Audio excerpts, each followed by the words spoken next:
Okey, pada bahagian ini saya akan terangkan tentang bagaimana kalau kita menghadapi masalah semasa kita menjalankan perkongsian. So dalam kita punya filing system yang baru ni, kita sudah ada sertakan contohnya kalau dia kata kita punya mesin ni terlampau banyaklah ada air keluar. Kan dia membazir air ni, kerajaan suruh jimat air, kita pula pergi buang-buang air. Kan okey, sebenarnya kan kita boleh bagi tahu dia gunakan leaflet ni, dia kata sebenarnya ia hanya menggunakan air yang 90% kurang daripada yang biasa kita gunakan. Kalau kita tengok air, kita cuci pinggan, basuh kain, kita flush toilet pun lagi banyak air yang kita bazirkan. Sebenarnya air, kenapa air itu terbazir? Sebab memang air yang keluar tu ialah air yang tercemar lah. Okey, itu yang poin yang pertama lah. Tapi kadang-kadang ada juga customer yang buat perbandingan. Dia kata, apa beza RO ni ataupun you punya penapis ni dengan penapis yang lain? Semua orang kata penapis dia bagus. Kita boleh gunakan ini gambar rajah ni untuk buat perbandingan lah.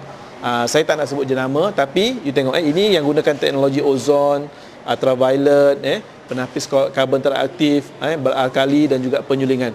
You boleh nampak tak yang warna merah ni? Ini menunjukkan penyingkiran gagal. Bermaksud semua bahan-bahan cemar lah. Contohnya macam arsenik, nitrat, barium, kadmium, kemudian kekotoran, mendapan, racun rumput rampai, racun perosak. Semua teknologi ni tadi tak dapat tapis. Tetapi RO dia boleh singkirkan semua sekali. Dia mampu membekalkan air yang tulen. Ini satu cara untuk kita menjawab persoalan lah. Ataupun kalau dia menyatakan, dia kata air RO ni bersih sangat kan. Dia kata, saya dengar kan air RO ni tak bagus tau. Nanti dia singkirkan mineral dalam badan kita. Dan kan badan kita ni perlu mineral. Itu satu cara, satu persoalan yang biasa kita hadapi. So macam mana cara nak jawab?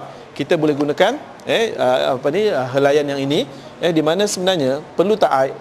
Saya pun dulu fikir macam tu juga. Saya ingat badan kita perlu mineral.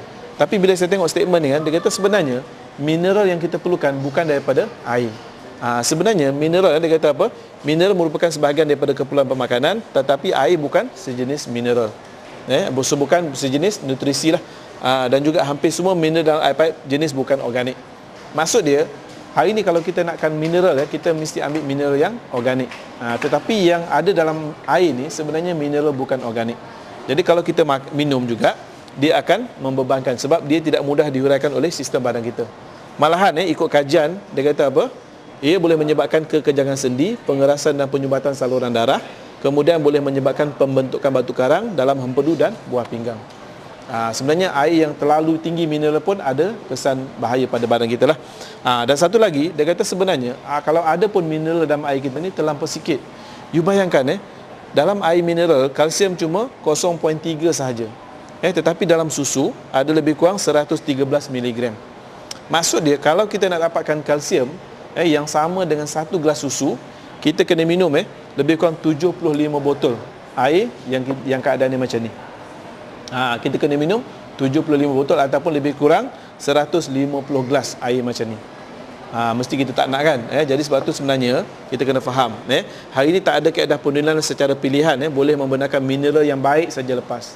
Yang tercemar tadi semua dia tapis tak. Sebenarnya kalau dia melepaskan mineral, dia juga semua bahan-bahan cemar tadi pun akan masuk ataupun lepas daripada kita punya sistem penapisan.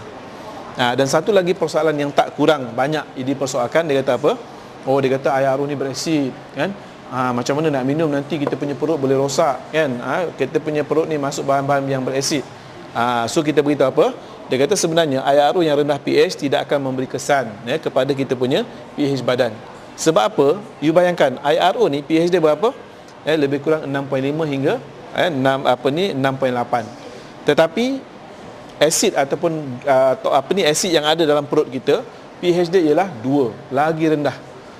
Jadi sebenarnya kalau kita minum air yang pH dia 6.5 hingga 6.8, dia tak akan menjejaskan kita punya sistem penghadaman kita. Tambahan lagi siapa pula kan tak kali nak minum air takkan kita nak test pH dia, betul tak? Jadi sebenarnya air RO ni selamat. Dia tak ada memberi kesan sampingan kepada tubuh badan kita. So itu dia adalah di antara beberapa persoalan lah. Dan selain daripada itu, kita juga boleh menggunakan keratan-keratan akhbar yang ada dalam F-Info, website F-Info ataupun yang dibekalkan oleh kita punya rakan-rakan kongsi yang lain lah. Contohnya kalau kita gunakan ni, tengok dia kata apa, hari ni kan dalam susu ibu pun ada mengandungi bahan-bahan toksik. Ini bukan kajian dekat luar negeri. Ini pakar toksik oleh Profesor Dr. Mustafa Ali daripada Universiti Melaya. Dia menyatakan bahan cemar yang terkandung dalam susu ibu adalah tidak selamat untuk diminum. Sebab apa dia kata? Ianya mengandungi antaranya dioksin, racun serangga dan lain-lain.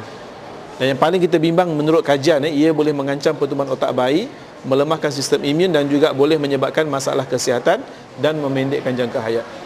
Ini di antara contoh-contoh keratan akhbar yang kita boleh gunakan semasa kita nak meyakinkan kita punya pelanggan ataupun semasa kita menjawab persoalan. Okey, itu saja. Sekian, terima kasih.